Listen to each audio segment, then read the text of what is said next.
우리와 신앙은 다르지만 인도에서 성자로 불리우는 사람이 있습니다. 바로 선다싱이라는 사람입니다. 선다싱의 이야기로 오늘 말씀을 시작하려고 합니다. 눈보라가 몰아치던 추운 겨울날 선다싱은 동료 수도사와 함께 산 너머에 있는 수도원을 방문하게 되었습니다.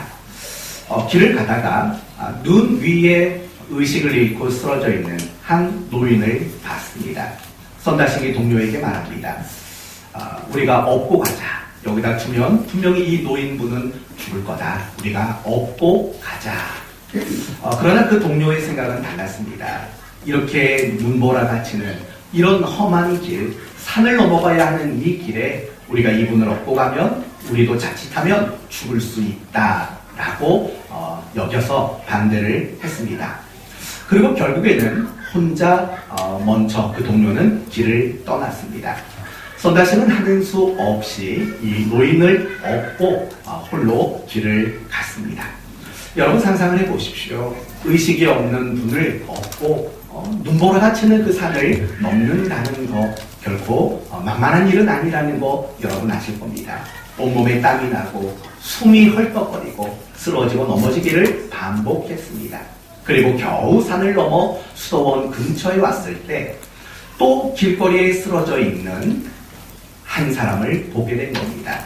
가서 보니까 그 사람이 누구였냐면 먼저 길을 떠난 자신의 동료가 길에 쓰러져 죽어 있었다라는 겁니다. 여러분 이 이야기가 우리에게 주는 교훈은 무엇일까요? 결국 이런 거죠. 우리가 누군가에게 도움을 준다라는 것, 그것은 단지 그 사람에게 어떤 유익과 혜택을 주는 것으로 끝나지 않는다는 겁니다. 결국 내가 누군가에게 유익을 주는 일은 나에게도 유익으로 돌아오는 겁니다. 홀로 길을 떠난 그 선다싱의 동료가 왜 홀로 눈보라에 쓰러져 죽었습니까? 추위를 견딜 수 없었던 겁니다. 그러나 선다싱이 살 수 있었던 이유는 무엇입니까? 힘들지만 그 쓰러져 있는 노인을 업는 가운데 얼마나 몸에 땀이 많이 났겠습니까? 그리고 그 열로 인해서 의식을 잃었던 노인분도 깨어나게 된 것 아닙니까? 오늘 본문의 주제대로 말한다면 이렇게 말할 수 있습니다. 우리가 누군가의 짐을 짊어져 주는 것, 그것은 그 사람에게만 유익을 주는 것이 아니라 나에게도 결국은 유익일 수밖에 없다라는 이 이야기를 오늘 본문을 통해서 한번 살펴보려고 합니다. 오늘 본문의 사도 바울은 갈라디아 교회 성도들에게 이렇게 말을 합니다. 너희가 서로 짐을 지라 라고 그렇게 교훈하고 있습니다. 2018년도를 시작하면서 우리가 이 말씀으로 우리가 한 해를 시작했습니다. 그러면 다시 한번 이 말씀을 통해서 나는 과연 올 한 해 서로의 짐을 잘 짊어져 줬는지 돌아보고 이미 올해 표로 마치게 되지만 그래도 내가 새해에는 더 서로의 짐을 잘 짊어주겠다라는 그런 다짐이 있는 시간이 되기를 바랍니다. 우리 1절을 다시 한번 보시면 범죄한 일이 드러나거든 신령한 너희는 온유한 심령으로 그러한 자를 바로잡고 너 자신을 살펴보아 너도 시험을 받을까 두려워하라 이렇게 말을 합니다.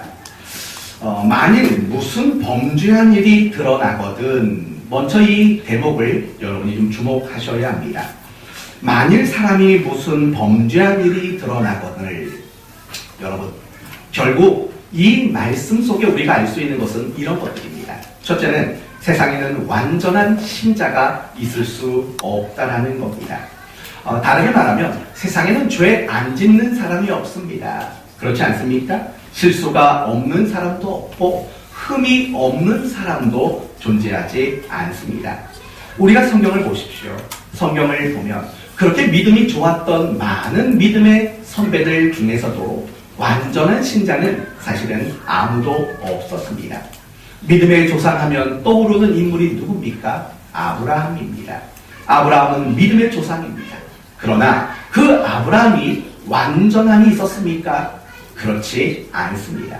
분명히 아브라함은 믿음의 조상이라는 타이틀을 가지고 있지만 그는 거짓말도 한 사람이고 인간적인 방법을 통해 하나님의 일을 이루려고 했던 그런 흠이 분명히 그에게도 있었던 사람입니다. 하나님 마음에 맞는 자라는 칭찬을 들었던 인물이 누굽니까? 바로 다윗이라는 사람입니다. 그러면 다윗은 어떻습니까? 그는 분명히 이스라엘 역사 속에서 가장 위대한 왕으로 손꼽히는 인물이 다윗입니다. 그렇다고 그 다윗은 완전한 신자였습니까? 그렇지 않습니다. 다윗은 간음도 저질렀고 살인도 저질렀습니다. 그리고 인생 말년에 하지 말아야 할 인고조사를 함으로 온 나라에 하나님의 심판이 내리도록 만드는 원인이 되었던 사람이 바로 다윗입니다. 하나님 마음에 맞았다라고 칭함을 받았지만 그 역시도 완전한 신자는 아니었습니다. 또 생각해 봅시다. 가장 위대한 사도로 손꼽히는 인물이 누굽니까? 바로 사도 바울입니다. 그러면 사도 바울은 완전한 신자였습니까? 그렇지 않습니다. 사도 바울은 때로는 야반 도주를 할 정도로 비겁함이 있었던 사람이기도 합니다. 서로 다른 의견 앞에서는 서로 다투고 갈등을 만들어내고 사람과 갈라섰던 일들이 있었던 사람이 바로 바울이라는 사람입니다. 그 역시도 위대한 사도라는 명칭을 갖고 있지만 그 역시도 완전한 사람은 아니었습니다. 그렇다면 여러분은 어떻습니까? 여러분은 완전한 신자이십니까? 과연 우리 가운데는 완전한 신자가 있을 수 있겠습니까? 없습니다. 성경은 우리에게 이렇게 말합니다. 죄 없는 사람은 없다고 말합니다. 의인은 없나니 둘은 없다고 합니까? 하나도 없다고 합니까? 하나도 없다라고 그렇게 말합니다. 결국 그런 식의 모든 표현들은 우리는 역시 완전한 신앙을 가진 사람은 없습니다. 완전한 의를 갖추고 있는 사람도 우리 가운데는 아무도 없습니다. 지금도 없겠지만 앞으로도 없을 게 자명한 사실입니다. 그런데 이상하지 않습니까? 분명히 우리는 완전한 신자가 아닙니다. 완전한 신앙을 가지고 있지도 않습니다. 그런데 하나님은 우리를 무엇이라고 불러주십니까? 의인이라고 불러주십니다. 구약에서도 그리고 신약에서도 의인은 무엇으로 말미암아 산다고 합니까? 믿음으로 말미암아 산다라고 말합니다. 거기서 여러분은 의인이라는 말을 주목하셔야 합니다. 성경은 하나님의 백성들을 향해서 하나님의 사람들을 향해서 의인이라고 그렇게 여겨주고 있다는 겁니다. 그러나 우리는 압니다. 우리가 가진 의는 실질적인 의가 아니라 법률적인 의라는 것을 우리는 압니다. 그렇다면 생각해 봅시다. 전혀 의롭지 않은 우리입니다. 우리는 의롭다고 인정받을 만한 그런 자격과 조건과 실력을 우리는 갖추고 있지 않습니다. 그런데 하나님은 우리를 의인이라고 말씀하십니다. 과연 어떤 의도에서 어떤 차원에서 우리를 의인이라고 불러주실까요? 두 가지 차원입니다.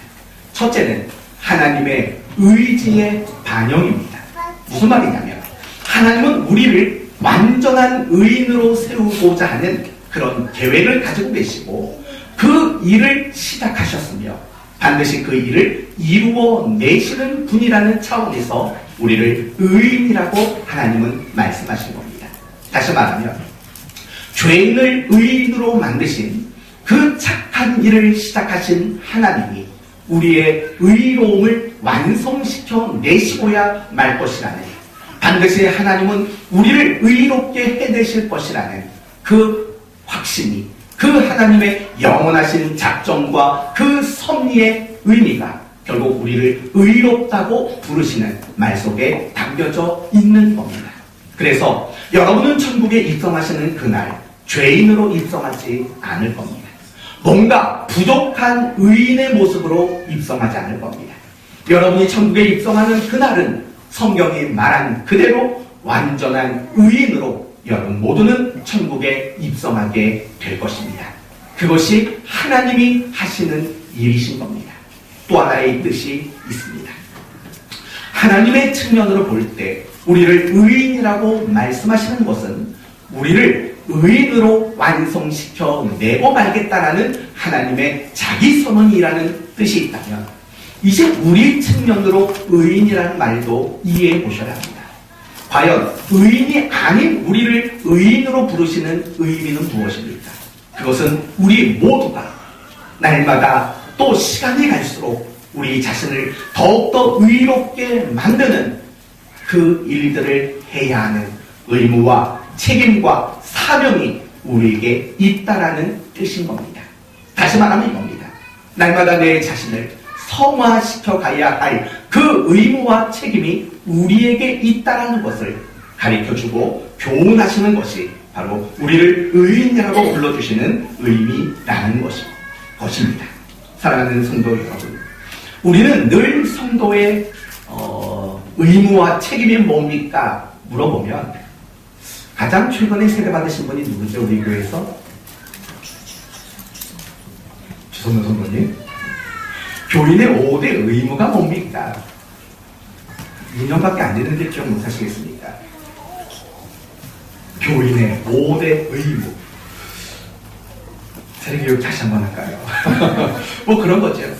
집회 참여의 의무, 또 헌금의 의무, 뭐 교인으로서 뭐 협조의 의무, 뭐 등등등. 저도 생각 안 나네요. 생각해보니까.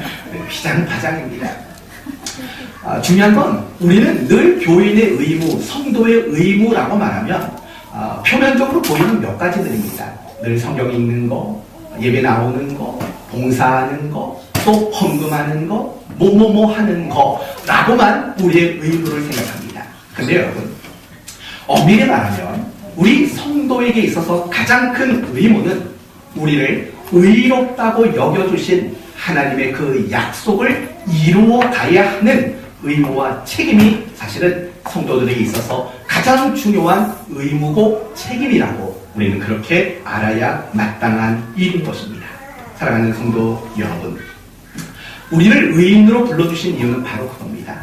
하나님이 우리를 의인으로 완성하시겠다라는 거고, 우리는 그 일의 동역자가 되어서 날마다 나의 의를 완성시켜 나가는, 내가 더 하나님의 사람으로 나를 만들고 나를 고쳐 나가는 이 책임이 우리 모두에게 주어졌다라는 이 사실을 우리는 알아야 합니다.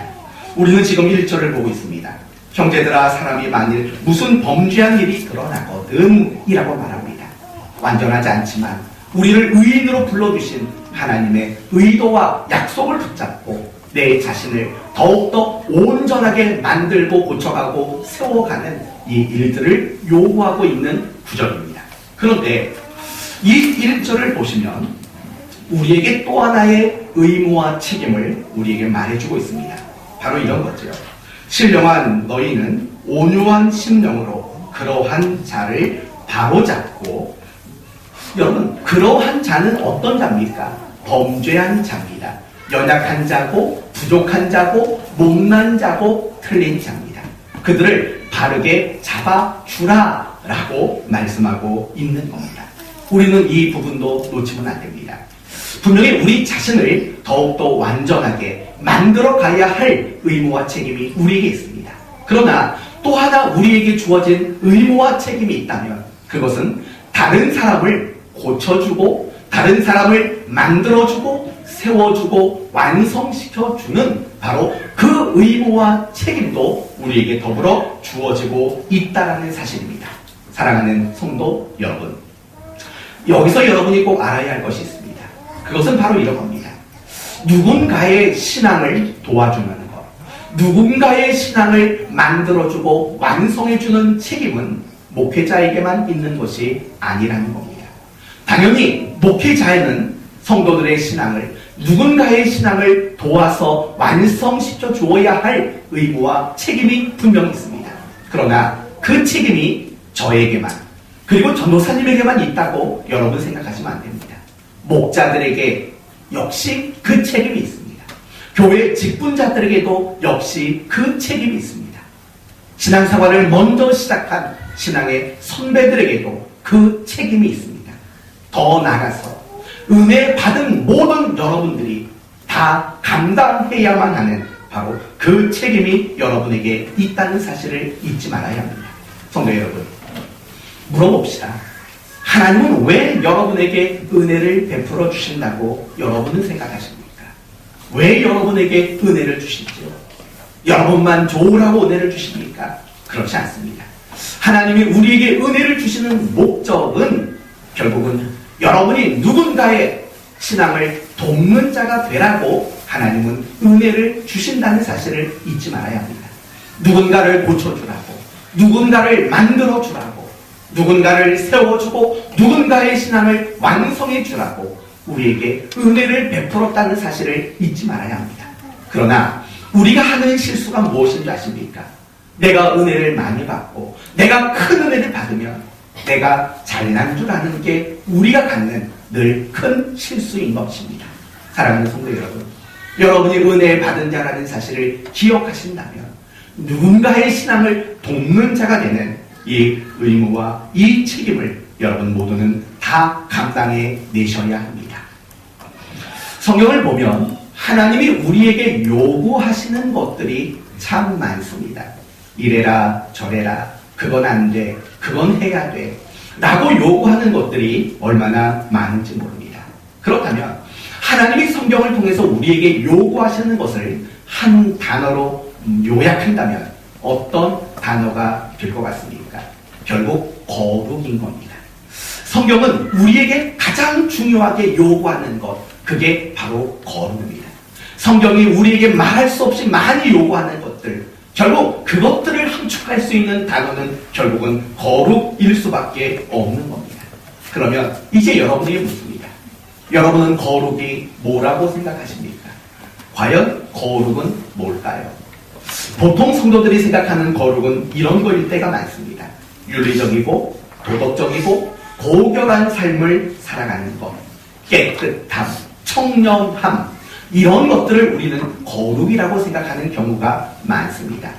또 어떤 분들이 생각하는 거룩은 이런 것으로 이해를 합니다. 종교적인 색깔이 강하게 드러나는 것, 그것을 우리는 거룩이라고 여기는 경우가 참 많습니다. 어떤 경우입니까? 목소리가 좀 쉬어 있어야 됩니다.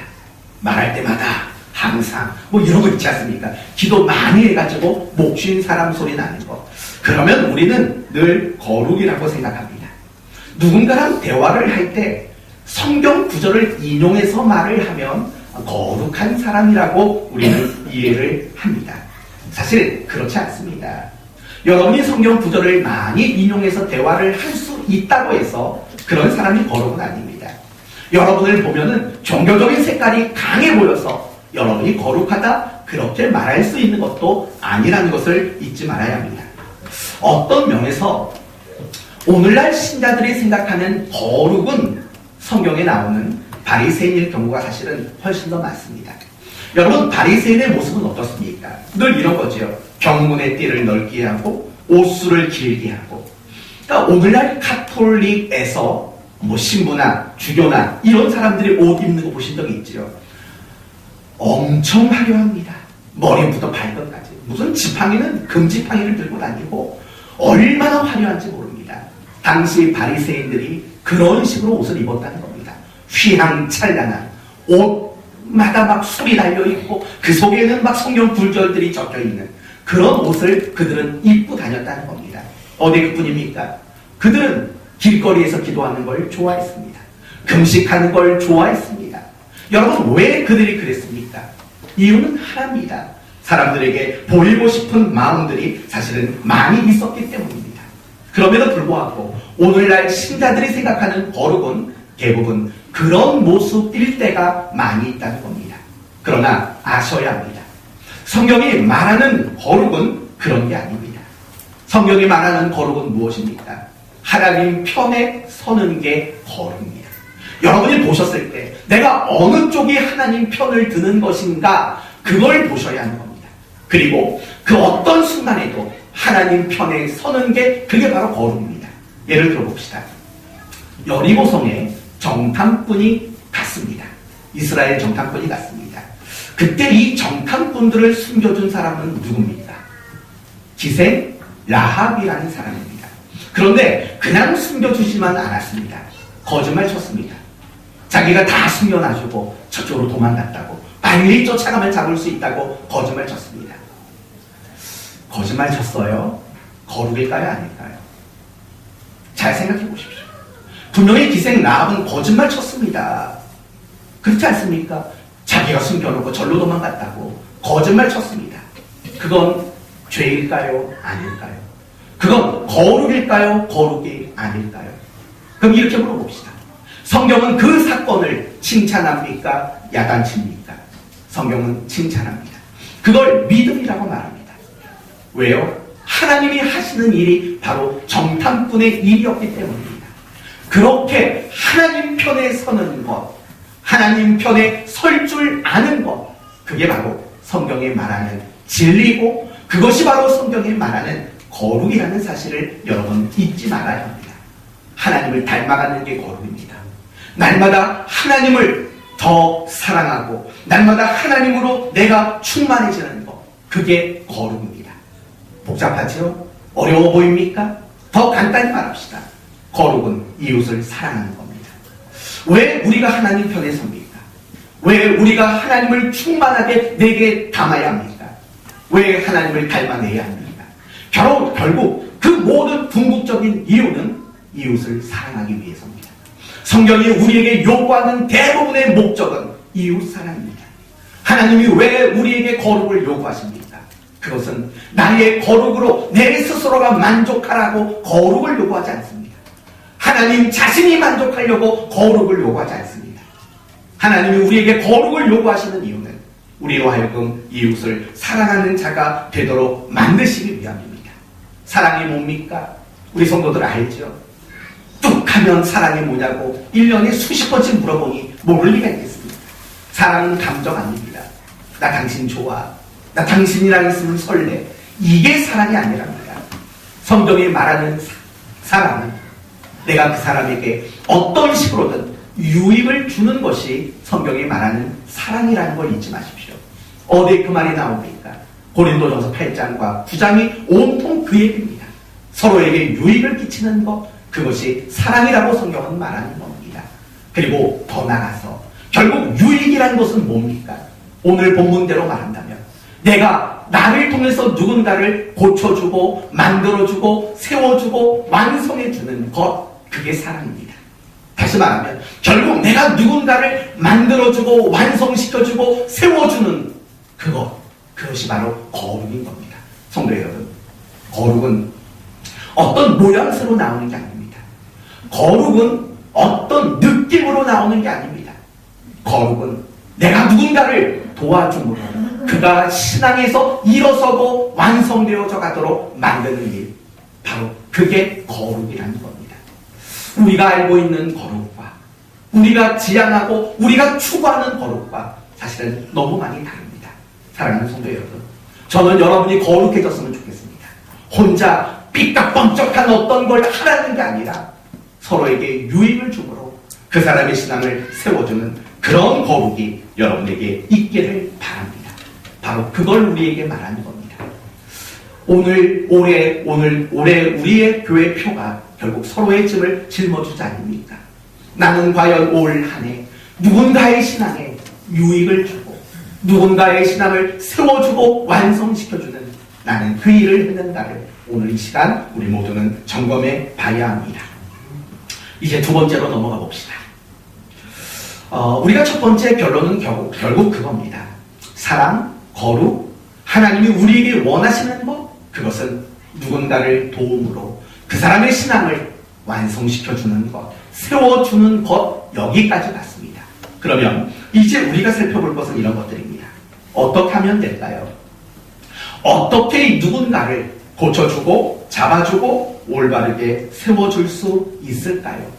과연 그 방법이 여러분은 무엇이라고 생각하십니까? 여러분 안에는 방법이 있다고 생각하십니까? 내가 알고 있는 성경 지식이 누군가를 고쳐낼 수 있을 거라고 생각하십니까? 내가 경험했던 신앙의 경험들이 누군가를 고쳐줄 수 있을 거라고 생각하십니까? 물론 어느 정도 도움은 됩니다. 그러나 거기일 뿐일 때가 많습니다. 엄밀히 말하면 내가 누군가를 고치고 누군가를 세워줄 수 있는 실력은 우리 안에 없습니다. 이걸 인정하는 일이 굉장히 중요합니다. 로마서 8장에 7장에 이런 말이 나옵니다. 내 속, 곧 내 육신에 선한 것이 거하지 아니하는 줄을 내가 아노니 라고 말합니다. 사도 바울은 이렇게 말하는 겁니다. 내 안에는 선한 게 없다라고 말을 합니다. 그렇다면 여러분 결론 지어 생각해 보십시오. 내 안에는, 물론 내 안에만 말하겠습니까? 내 안 밖으로는 선한 게 아무것도 없습니다. 그렇다면 정말 내 속에 선한 게 없는데 어떻게 내 실력을 가지고 누군가를 고쳐주고 누군가를 바로잡아주고 세워주는 그 일을 할 수 있겠습니까? 조금만 더 단적인 얘기를 해봅시다. 여러분은 올 한 해 여러분의 단점을 얼마나 고치셨습니까? 한번 생각해 보세요. 예를 들면 이런 걸 해볼까요? 나는 너무 작은 일에도 자꾸 염려하는 단점이 있습니다. 묻습니다. 1년 동안 그거 고쳤습니까? 이제 염려 안 하게 되셨습니까? 사실 그렇지 않습니다. 우리는 각자 연약한 부분이 있습니다. 나의 못난 부분, 내가 반드시 고쳐야 할 부분들이 내 안에 분명히 있습니다. 그래서 그걸 여러분 고쳤습니까? 고치려고 노력은 분명히 했을 겁니다. 기도도 했을 거고 금식도 했을 겁니다. 무당이 있었을 겁니다. 그래서 올해 고쳐냈습니까? 아닙니다. 내 자신을 고치는 일, 어려운 일이라는 거 여러분 알고 있지 않습니까? 어떤 분은 정말 자기의 그 의심병을 놓고 20년 기도한 사람도 있다고 합니다. 그렇게 쉽게 고쳐질 수 있는 부분이 아닙니다. 이유가 뭡니까? 내 안에는 내 자신을 고칠 수 있는 실력이 없기 때문입니다. 바로 그 말이 내 속에는 선한 것이 없다라는 바울의 뜻이라는 겁니다. 그렇다면 생각해 보세요. 내 자신도 고칠 실력이 없는 우리가 누군가를 고쳐내겠다고요? 내 자신도 고칠 수 없는 우리가 누군가를 세워주겠다라고요? 결코 그럴 수 없습니다. 이제 여러분의 생각은 복잡할 겁니다. 분명히 목사님은 우리에게 주어진 의무가 나를 고치는 거고 그거보다 더 중요한 것은 누군가를 고치고 바라잡고 세워주는 거라고 말했는데 이제 와서 하는 말은 누군가를 고쳐줄 실력이 우리 안에는 없다고 말한다면 도대체 뭡니까? 라는 생각이 여러분 드실 겁니다. 그럼 도대체 어떻게 하라는 겁니까? 2절을 보시면 답이 나오는 겁니다. 2절을 봅시다. 너희가 무엇을 서로 지라고요? 짐을 서로 지라라는 겁니다. 이 부분부터는 쉽게 얘기하겠습니다. 여러분 서로의 짐을 지라는 말의 의미는 뭘까요? 소극적으로는 이런 겁니다. 누가 뭔가를 잘못했습니다. 누군가가 실수를 했습니다. 그럴 때 이런 말 하지 말라는 겁니다. 너 틀렸어. 참 한심하고 답답하네. 이런 말 하지 말라는 겁니다. 똑바로 못해? 라는 말 하지 말라는 겁니다. 또 그러네? 라는 말도 하지 말라는 겁니다. 계속 그러면 가만두지 않아? 이런 말도 하지 말라는 겁니다. 누군가 범죄했을 때 눈으로 째려보지 말라는 겁니다. 누가 잘못했을 때 혀를 차지 말라는 겁니다. 누가 잘못했을 때 못마땅한 표정 짓지 말라는 겁니다. 그게 서로의 짐을 지라는 소극적인 말입니다. 그러면 서로의 짐을 지라는 말의 적극적인 의미는 뭡니까? 하나님께 맡기라는 겁니다. 하나님께 맡긴다는 건 도대체 뭘까요? 더 이상 그 사람에게 권면도 하지 않고 충고도 하지 않고 어떤 조언도 하지 않고 기도도 하지 말라는 말입니까? 아닙니다. 좀 앞뒤가 안 맞는 말 같지만 우리는 조언도 해줘야 합니다. 여러분이 알고 있는 범위 안에서 말씀대로 가르쳐 주기도 해야 합니다. 그러나 중요한 것은 내가 조언하고 내가 뭔가를 가르쳐 준 것, 그 내 실력으로 그 사람을 바꿀 수 있다라는 그런 착각은 여러분 버리셔야 합니다. 아니요, 그건 착각이 아닙니다. 교만이지요. 내가 가르쳐서 그 사람을 바꿀 수 있다라고 생각하는 건 착각을 넘어 교만일 수밖에 없습니다. 그러면 하나님께 맡긴다는 것은 뭡니까? 이런 뜻입니다.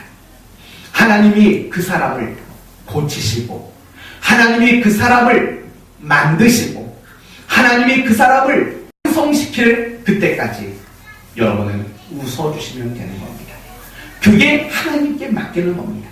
그게 서로의 짐을 서로 지라는 바울의 권면이라는 것입니다. 계속해서 2절을 봅시다. 너희가 짐을 서로 지라. 그리하여 그리스도의 법을 성취하라.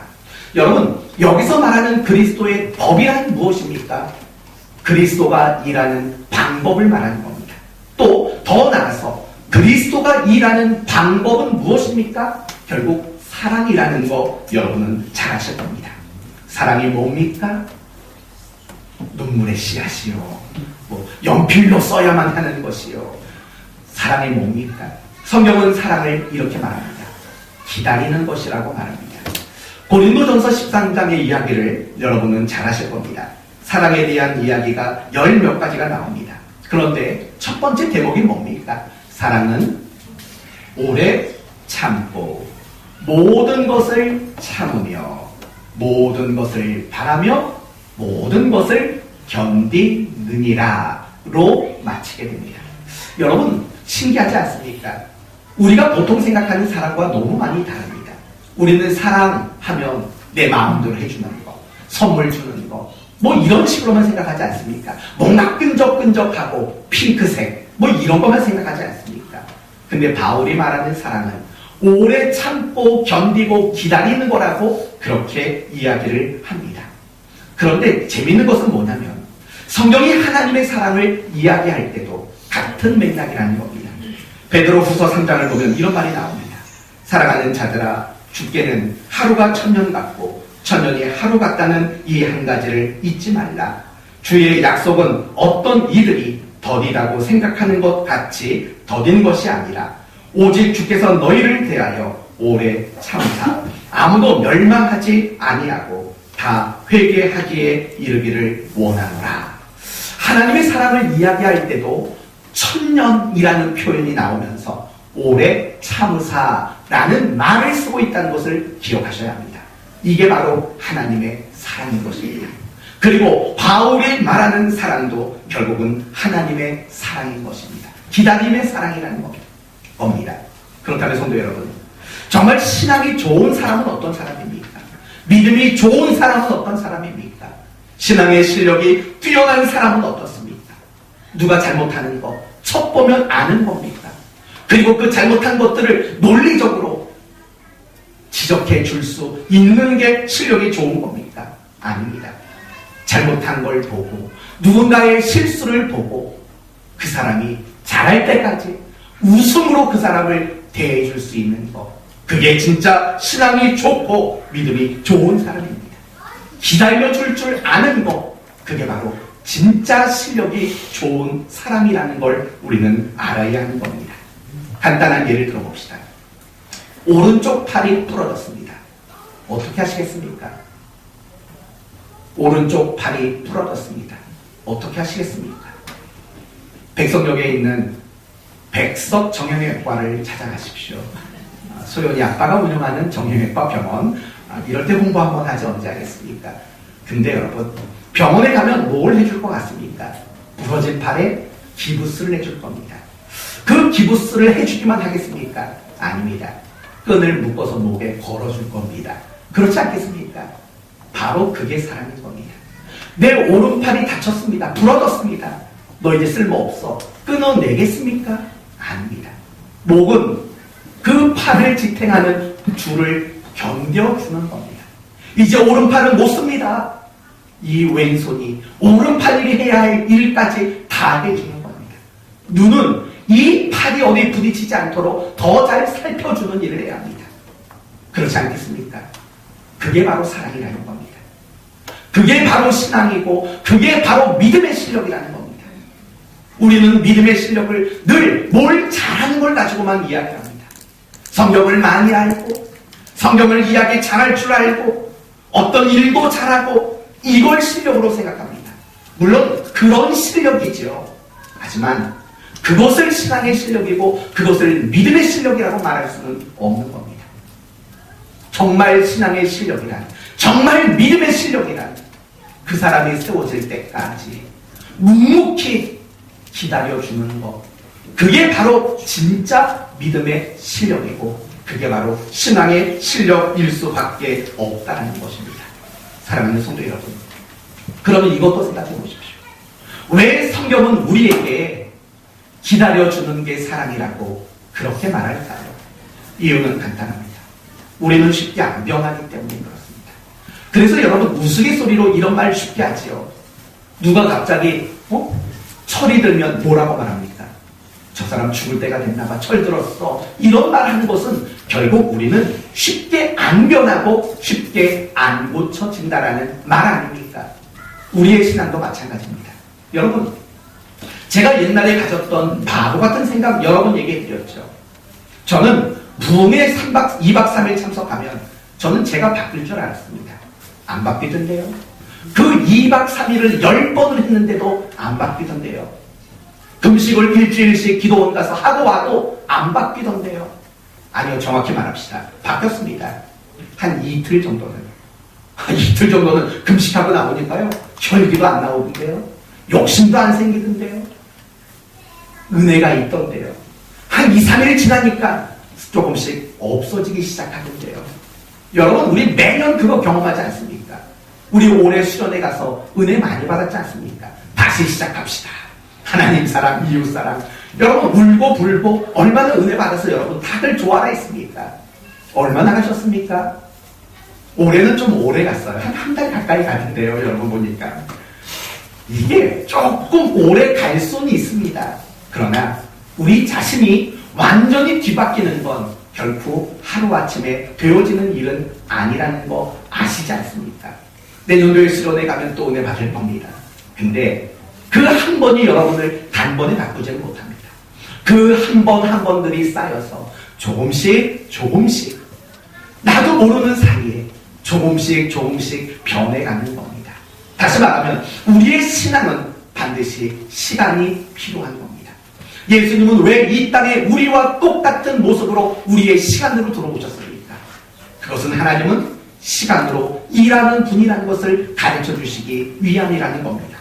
그렇기 때문에 우리가 한순간에 달라지지 않고 우리가 한순간에 변화되지 않기 때문에 사랑은 기다림, 참아줌, 견딤, 이것으로 말할 수밖에 없는 것입니다. 사랑하는 성도 여러분, 서로 좀 오래 참아주십시오. 그게 서로에게 서로의 짐을 짊어져 주는 모습이라는 것입니다. 우리가 올 한 해 이걸 목표로 지금까지 달려왔지 않습니까? 과연 잘하셨습니까?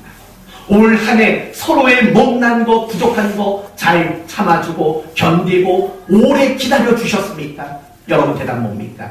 대답하지 마십시오. 제가 대신 대답해 드리겠습니다. 저 일주일 동안 엄청 기도하고 생각해 봤습니다. 과연 우리 성도들 서로의 그 짐을 잘 져줬나, 품어주고 기다려줬나 고민 정말 많이 했습니다. 제가 대답하겠습니다. 잘하셨습니다.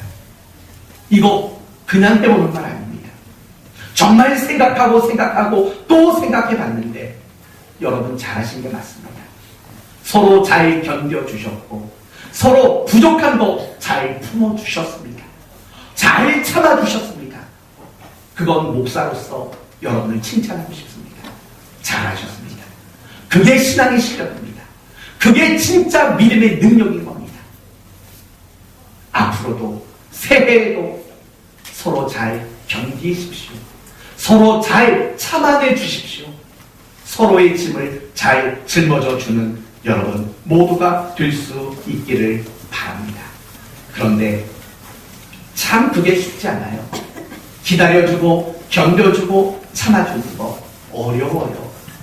그래서 우리는 늘 조급할 때가 얼마나 많은지 모릅니다. 왜 빨리 안 변해? 왜 빨리 신앙이 성장 안 해? 늘 그렇게 조급할 때가 얼마나 많은지 모릅니다. 그렇다면 여기서 우리는 굉장히 중요한 질문 하나를 더 해야 합니다. 왜 조급하세요? 아니, 왜 누군가가 실수를 빨리 줄이기를 바라고 누군가가 신앙이 빨리 좋아지기를 왜 바라세요? 그 이유가 뭔지도 스스로 한번 점검해 보십시오. 아마 이렇게 말하고 싶을 겁니다. 그 사람 잘 되라고 라고 말하고 싶을 겁니다. 물론 여러분의 마음속에는 그 마음이 일부는 맞는 말입니다. 그런데 엄밀히 말하면 여러분이 누군가를 기다리지 못하고 그 사람이 빨리 좋아지기를 바라는 진짜 이유는 미안하지만 여러분이 불편해서입니다. 여러분이 괴로워서입니다. 아닙니까? 또 이런 예를 들어봅시다. 우리는 자식들이 공부 안 하면 뭐라고 말합니까? 공부 좀 해라 이놈아 라고 야단을 칩니다. 또 이 아이가 집에서 엄마 말 아빠 말 안 들으면 너는 부모 말 좀 잘 들어라 이놈아 야단을 칩니다. 붙습니다. 왜 공부하라고 야단을 치십니까? 왜 부모 말 잘 들으라고 야단을 치십니까? 정말 자식 잘 되라는 마음뿐이었습니까? 전 우리 딸 낳기 전에는 그런 줄 알았습니다. 근데 우리 딸내미가 태어난 다음에 그게 반쪽짜리 진심이라는 걸 알았습니다. 우리 딸내미에게 부모 말 잘 들어야지, 말 좀 잘 들어 라고 말할 때 그래야 네가 땅에서 장수하고 복을 받는다, 이 마음보다는 그 순간이 싫은 거예요. 말 안 듣는 게 불편한 거예요. 그래서 말 좀 잘 들으라고 말했을 때가 훨씬 더 많았다는 생각이 듭니다. 저만 나쁜 부모인가요? 여러분은 어떠세요? 여러분이 자식들에게 뭔가 잔소리할 때 100% 자식만을 위해서 잔소리를 하셨습니까? 정말 저만 나쁜 부모가 맞습니까? 아닐 겁니다. 여러분 모두가 정말 그게 진실이기는 하지만 그래도 내가 불편한 거, 그래도 내가 화가 나는 거, 그것 때문에 잔소리를 하지 않았나 여러분 자신을 보십시오. 우리가 신앙생활하면서 공동체 안에서도 마찬가지입니다. 아, 저 사람 빨리 예배 많이 나오고 저 사람 빨리 신앙에 성장했으면 좋겠어. 본심은 그 사람을 위해서일 때가 많습니다. 그러나 또 다른 본심이 있습니다. 그것은 내가 그 꼴 보기 싫은 겁니다. 내가 좀 편하고 싶은 그런 마음에서 우리는 서로를 향해 조급하고 오래 기다리고 견뎌주는 일들을 하지 못할 때가 사실은 얼마나 많은지 모릅니다. 저도 마찬가지입니다. 목사로서 저는 여러분이 예배 열심히 나왔으면 좋겠습니다. 말씀도 잘 들었으면 좋겠습니다. 그리고 말씀 듣는 대로 여러분이 변화됐으면 좋겠습니다. 여러분을 위해서요. 근데 또 다른 한편으로는 제 만족을 위해서도 왜 없겠습니까? 솔직한 제 마음입니다. 여러분이 신앙생활 잘하는 걸 보고 흐뭇해하고 싶어하는 겁니다. 여러분이 잘해서 여러분이 칭찬받는 거 하나님께 그것도 당연히 바라지요. 그러나 제 흐뭇함, 제 만족, 제 자랑, 노예 같은 데 가가지고 우리 성도들은 말이지요, 예배 드릴 때마다 달라져요. 이런 말 하고 싶은 자랑, 과시, 이런 사심이 왜 제 마음속에 없겠습니까? 늘 그게 문제인 겁니다. 우리가 서로의 짐을 짊어져야 합니다. 견디고 기다리고 참아줘야 합니다. 그거 못하는 이유는 바로 내가 불편하고 내가 괴로운 게 싫기 때문입니다. 그래서 바울이 마지막에 하는 얘기가 뭔지 아십니까? 4절, 3절을 보십시다. 만일 누가 아무것도 되지 못하고 된 줄로 생각하면 스스로 속입니다. 무슨 말이냐면 그거죠. 네가 참아주지도 못하고 네가 견뎌주지도 못하면서도 믿음 좋다고 말하면 너 스스로 속고 있는 거야. 남을 속이고 있는 거야 라는 말입니다. 그러면서 4절에 각각 자기 일을 살피라. 그리하면 자랑할 것이 자기에게는 있어도 남에게 있지 아니하리니 내가 남을 고쳐낼 실력이 없다는 것을 알게 될 것이라는 겁니다. 그러면서 5절 각각 자기 짐을 질 것이다. 여러분 오늘 본문을 보면 두 종류의 짐이 나옵니다. 하나는 서로의 짐이 나오고 또 하나는 자기 짐이 나옵니다. 뭔지 아시겠습니까? 서로의 짐은 누군가가 못하는 것을 보고 기다리고 견뎌주고 참아주는 것을 말하고, 자기 짐은 무엇입니까? 그 사람이 못하는 걸 보면서 화가 나고 짜증이 나고 상처를 받고 속상한 것, 그걸 견디는 내 짐을 말하는 것입니다. 사랑하는 성도 여러분, 누군가가 성장하는 데는 오래 걸립니다. 그 오래 걸린다는 말의 뜻은 뭡니까? 그 시간 동안 나는 괴로워 죽겠다는 겁니다. 그쵸? 그 사람이 변화될 때까지 5년이 걸릴지 10년이 걸릴지 아니면 20년이 걸릴지 우리는 묵묵히 기다리고 견뎌줘야 합니다. 그 시간은 상처가 많은 시간일 수밖에 없습니다. 여러분이 상처받고 여러분이 아플 수밖에 없는 시간들입니다. 그러나 여러분의 아픔과 여러분의 상처까지도 짊어지는 것, 그것이 자기 짐을 치라는 바울의 가르침이라고 말하고 있는 것입니다. 성도 여러분, 절대 조급하지 맙시다. 조금만 더 여유를 가지고 기다리십시다. 하나님은 착한 일을 시작하셨고 그 착한 일을 이루어 내실 분이십니다. 그 하나님을 믿으십시오. 그리고 못해도 실수해도 한번 웃으려고 노력합시다. 그리고 기다려주고 견뎌주십시다.